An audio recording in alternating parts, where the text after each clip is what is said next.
Now, the governing New Patriotic Party NPP will on Saturday, June 20, 2020, acclaim the sole candidate who filed his nomination to contest, on June 27, will acclaim the sole candidates who filed his nomination to contest in the 2020 presidential primaries, Nana Addo Dankwa Akufo-Addo, as the party's presidential candidates. Now, the acclamation of the presidential candidates together with his running mate will be done at a special National Council meeting of the party to be held in Accra with the media and relevant stakeholders in attendance. Now, the party equally resolved to hold parliamentary primaries in Gushegu, Doma Central and Kwadaso constituencies, in line with the decision of the party's National Executive Committee as follows. So with Gushegu constituency, the party, after extensive consultation with relevant stakeholders, has, in line with Article 12 of the NPP's constitution, selected Mr. Hassan Tampuli as its parliamentary candidate for the constituency. This follows the decision of the two aspiring candidates, Honorable Idi Ziblim and Osman Mahama, to withdraw from the parliamentary contest. In the Doma constituency, the incumbent Member of Parliament and Minister for Health, Kweku Ajimaimenu, shall contest in the primaries as an unopposed candidate, following the decision of his sole contender, Dr. Yao Yeboah, to withdraw from the contest after the implementation of a successful roadmap. Primaries in the Kwadaso constituency shall be held on Wednesday, June 24, 2020, following an amicable resolution of the issues regarding the constituency album. Now, the party wishes to use this occasion to commend all the aspiring candidates who graciously withdrew from the contest and respected the party's decision. Now, this was contained in a statement signed by the party's General Secretary, John Boydu. We're still live on JoyNews today with me, Daniel David. Now, there's a lot more coming up in the bulletin. Stay with us. We'll be right back.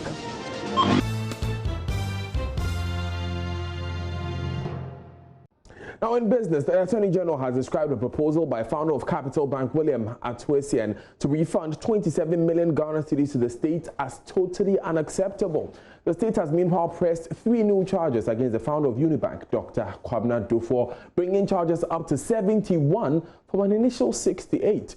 Joining us via Zoom is Joseph Akable with the latest. Now, Joe, do we know why the state believes the terms are unfavorable? Daniel, we don't know the specific details, the reason behind the state's decision to describe it as unacceptable, but we know what the terms of that agreement was. The first was that they were supposed to pay an amount of 27.5 million cedis.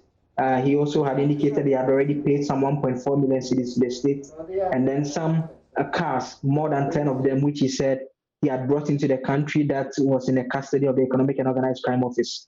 And so that was part of the proposal that was presented. But Chief State Attorney Marina Opari informed the court that that proposal is totally unacceptable. The state didn't like the terms of it, and so the state has rejected it. And we understand that Mr. Essien has since immediately submitted fresh proposal to the state for consideration. Daniel. Do we know the details of that fresh proposal?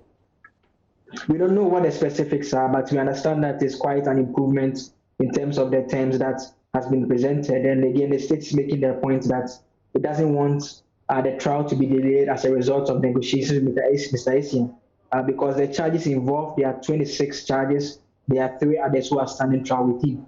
And the negotiations relate to just 4 of the charges against Mr. Essien. And so the Chief State Attorney informed the court that, if at the next date, which is July 9, they are unable to reach an agreement with him, the state is ready to proceed with the case. If they've even reached an agreement, they will be willing to proceed with the case. And so for now, the state will be considering a new agreement and will give the court a response on July 9 as to whether or not it has accepted the new proposal from Mr. Essien to refund some 27.5 million cedis to the state. We understand the state needs to understand in specific terms the period of repayment, need to have some assurances relating to the mode of repayment, among other things. And once those things are clarified, it should be good enough for the state to accept and proceed. So if I'm to understand you well, Joseph, the amount will not change. It's just the mode of payment. The amount is not changing. It's just the mode of payment and how swift it will be.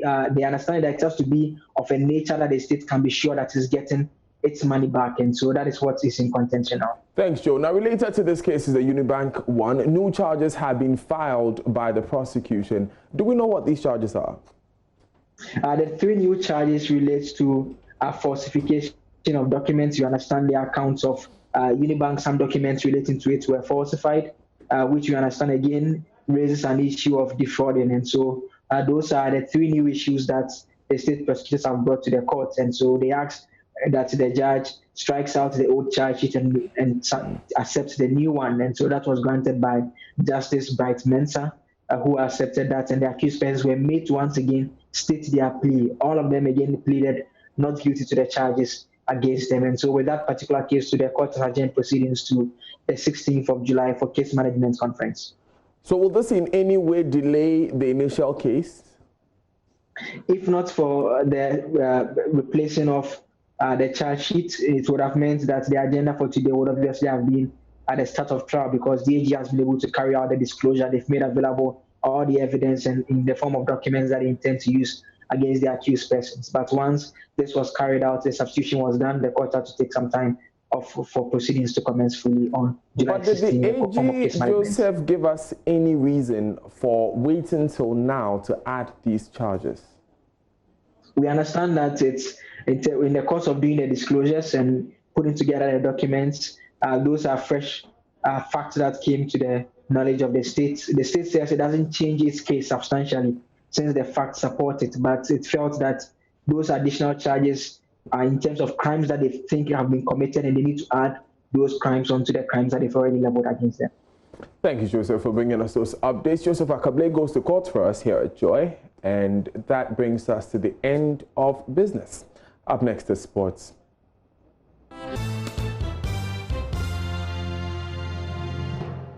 So live on JoyNews today. Before we do anything else, let's bring you this story. Staff of Pantang Hospital have withdrawn service over failure of government to address encroachment and safety concerns. Now, the staff of the hospital here in Accra have embarked on a total strike, laying down their tools and attending only to cases in the wards. Now, new patients to the facility are being turned away as the workers begin another phase of their protest over encroachment and safety concerns. The staff last week began a sit-down strike, outlining a roadmap to follow if their concerns remain unresolved. But among others, the staff say the activities of land guards on a parcel of land amidst sporadic gunshots and rampant robberies and attacks on some workers remain issues that put their safety under threat. According to the staff, they have raised these issues since 2017, and several assurances by the Health Ministry and municipal authorities have remained unfulfilled.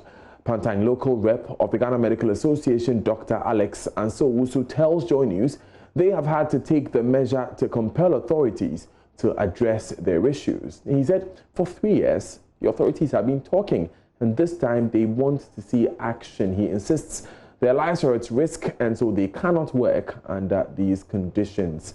Right, we'll bring you more on this story in later bulletins. However, we can now hear Dr. Ansowusu. Just as we indicated in the roadmap, we are starting the complete strike today. As you can see, all the OPDs are locked with red bands all over. The medical OPD, the maternity, the psychiatric OPD, the oral health unit, everywhere is locked, and we are not seeing any patients. The only people we are seeing now are the clients on the wards. We are hoping it doesn't get there, but if we are pushed to it, we will have to withdraw services to those on the wards too. It appears our leaders are completely listless, apathetic. They aren't concerned about what is happening, because you can't wait for all this period. We said the first letter went on the 22nd of May. Here we are, 18th of June, and nothing has happened. 3 years ago, this started. They told us that they were going to reacquire the land. We have all this on video. When the Minister of Health came, spoke to us nicely, Honorable Ajimamenu, that we're going to reacquire the land. Government has interest in the land and our safety as well. But here we are, nothing has changed. It's been 3 years, so no one can tell us to keep waiting. And when we went to the ministry, we made it very clear that our members, we are union heads, we represent a union, we are not on our own. Our members want to see action. They don't want us to come telling them that, okay, so they should go back to work. They want to see for themselves that the wall is being built up. There are security. We ask for a permanent police post or military post so that we can be sure of security. There are so many land guards, quarters, everyone moving in here and there. And to make matters worse, yesterday at the management meeting, it came up that there have been police protecting these people building on the land over there. So we went there. with one of our new vans, management members and the union heads, and it was such an eyesore. The confrontation that went on between the police and us is nothing to write home about. They went to the extent of putting blocks around our cars that they won't even let us move. And that if you know who have moved them, who have asked them to come there, and they've given them the order that if anyone comes and misbehaves, they should lock the people up. And this is what they told hospital management, the director and all the union heads that were present. They spoke with so much confidence and surety. They didn't care who we were going to call because they claimed they had a strong force backing them. And this is not the first time. Various people building over there has told union members, union heads, that the force backing them is strong. So we are wasting our time and we are not going to achieve anything with all that we are doing. If they won't protect the land, fine. But before we work, we must get some level of safety. Then we can resume work. We won't settle for work. Still live on Joy News today. Expect more in this particular story in later bulletins, but we'll be back with more.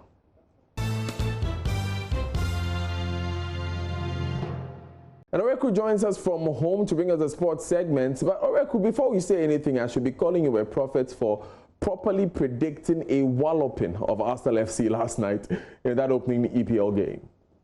Certainly, Daniel. It had to be. If you look at the record between the two sides, Arsenal themselves had not won away against a top 6 side in 5 years. It was certainly a mountain impossible to climb, one which they couldn't climb. So Arsenal, they're losing by 3-0. But in terms of stories that we do have for you today, we started from the local scene, and board chairman of Hartlepool, Toby Afede, the 14th, has revealed that the club intends to appoint a director of football to model the Ghanaian Giants with the modern trends of the game. Now, the Phobians are poised to enter into a new phase of administration with several innovations, including the start of the Pobiman project. According to Toby Afede, the 14th, management of the club want to build a team capable of competing with giants such as TP Mazembe and El Ahly. He was quoted saying that we are therefore putting in good administrative structures at the very top of the pinnacle. And this is also to be trickled down to the technical team and playing body as we seek to assemble the best materials possible to accomplish this task. He added, a director of football will be soon appointed to spearhead the technical directorship of the club and the recent recruitment of some players to beef up the team also in all directions. Now, let's note that the Phobians have not won any major trophy since winning the league in the 2007-2008 season. So certainly there is work to be done for Hartlepool. But in terms of international news, this news that will bring a huge smile to the faces of Chelsea fans, because after weeks of negotiation, we did have a hint, but Chelsea finally agreed to sign Timo Werner from RB Leipzig on a 5-year deal. Now, the forward, who is age 24, has agreed personal terms with the Blues and is subject to a medical and will join in July after the German league season ends. Werner, who joined Leipzig from Stuttgart in 2016, has scored 32 goals in all competitions this season. And Werner, he's known for his pace and can also play as a winger. He thanked the club and fans, saying that they would always be in his heart. His July move also would be confirmed, and that would mean that he would not be representing Leipzig in the Champions League. Let's now hear from the new Chelsea striker.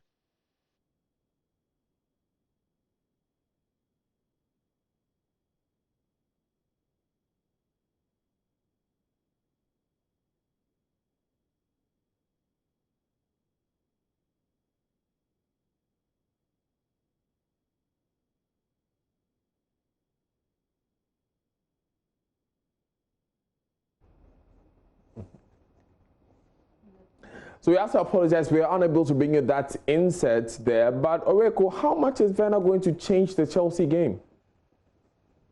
I think he adds a different dimension to Frank Lampard's side. If you look at options available to him as of now, it would be Tammy Abraham, Olivier Giroud, and then Michy Batshuayi, who is out of favour at Stamford Bridge. So in terms of, if you look at Abraham and Giroud, they're both target forwards who like to receive the ball to feet and don't necessarily have the pace to run in behind defenders. Although Abraham tries that sometimes, he might be better at that than Olivier Giroud. But I think that Werner is a master when it comes to running in behind. He holds the ball really well and can create chances out of nothing. And there is that extra incentive that comes with him because he can also play as a winger and a striker. So certainly he's going to help Frank Lampard. And Lampard himself has stated that he might explore the possibility of playing up top with Tammy Abraham.